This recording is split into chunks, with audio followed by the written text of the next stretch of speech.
Hello and welcome to Health Matters on Channels Television. Thanks for staying with us. I am Mary Alale Yusuf.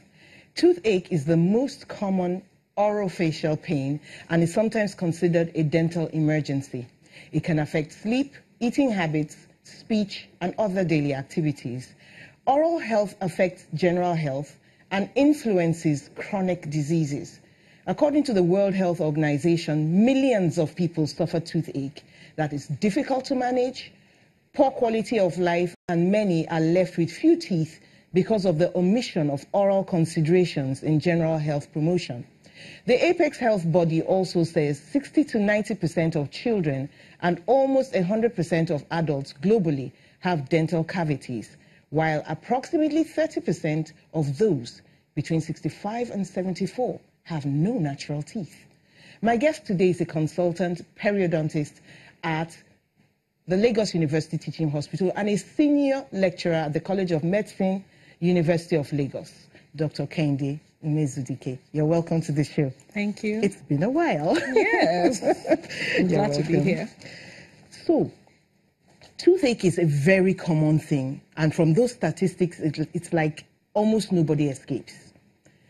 What could cause toothaches? What are the different things that cause toothaches? Okay, thank you. First of all, let me say that toothache is a symptom which indicates that there's a problem wrong with parts of the oral cavity or the tissues in the mouth.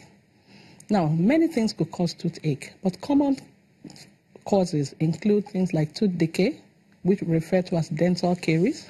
Or cavities? Or cavities, same thing, cavities. It could also be caused by periodontitis, that is severe gum disease.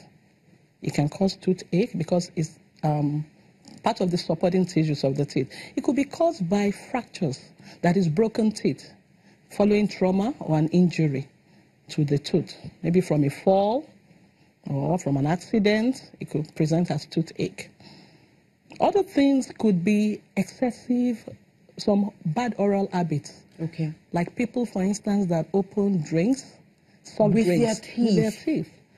Not only could they have fractures, sustained fractures of the teeth, they could also traumatize the supporting tissues, the ligaments, and that could present as toothache.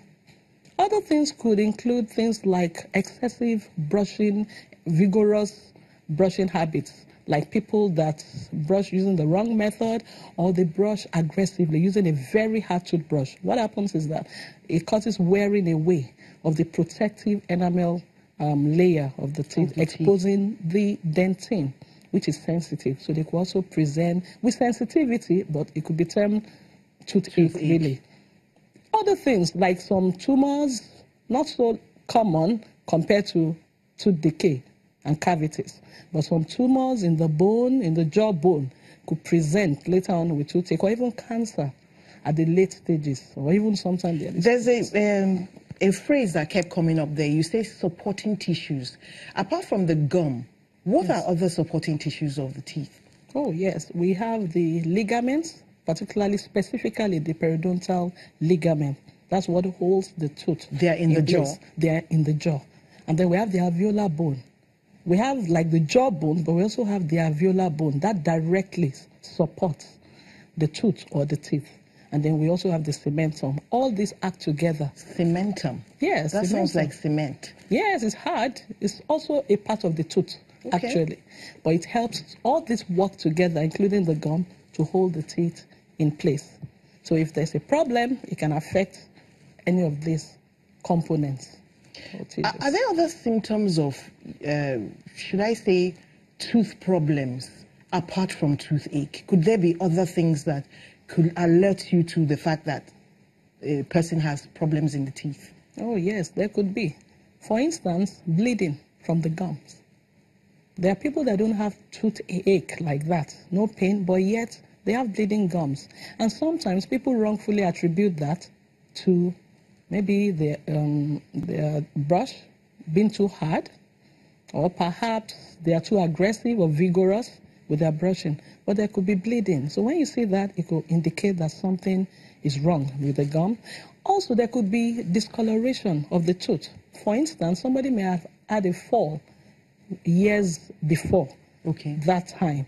And with time, the blood vessels are compromised. And with time, the tooth gradually dies. That's what happens. It becomes necrosed. And but is a tooth alive? With time. Is it dead already?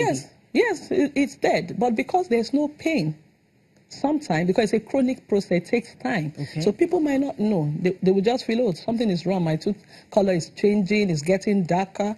It could indicate that something is wrong. There could be swellings also. So if somebody falls on the face, for example, and the teeth get chipped, is that a sign to see the dentist? Definitely. You know, obviously they will have pain, but they look at the mirror and say, okay, I still have my teeth even though they are chipped. Life goes on. Yes. No, life doesn't just go on. What they should do, because when the tooth chips off, there are different parts of the tooth structure. It could just be the enamel. Okay. If it's the enamel, that means the dentine, the sensitive part. No, it might not be exposed, depending on the level of the fracture. So they might not present with pain. However, it could give aesthetic problems. But if the fracture, and they might not know the level of the fracture, you understand, except they visit a dentist. But sometimes the fracture could extend into the dentine. And it might not be so sensitive initially, you understand. But unless they visit a dentist who would examine and carry out some investigations, that's when they might be able to know that, you know what, it's time to do something. So the fact that your tooth chips off and there's no problem, it looks little, it looks not substantial, does not mean you should not see a dentist. Because infection could get into those exposed dentine tissues, which could affect the pulp. And the person will be wondering, however did this happen? And it takes time. Sometimes it's immediate, really, depending on the extent, but sometimes it takes years. And so it's important for them to visit the dentist so we can restore. What would you tell someone who just has a toothache? Maybe, okay, Monday, there's a toothache.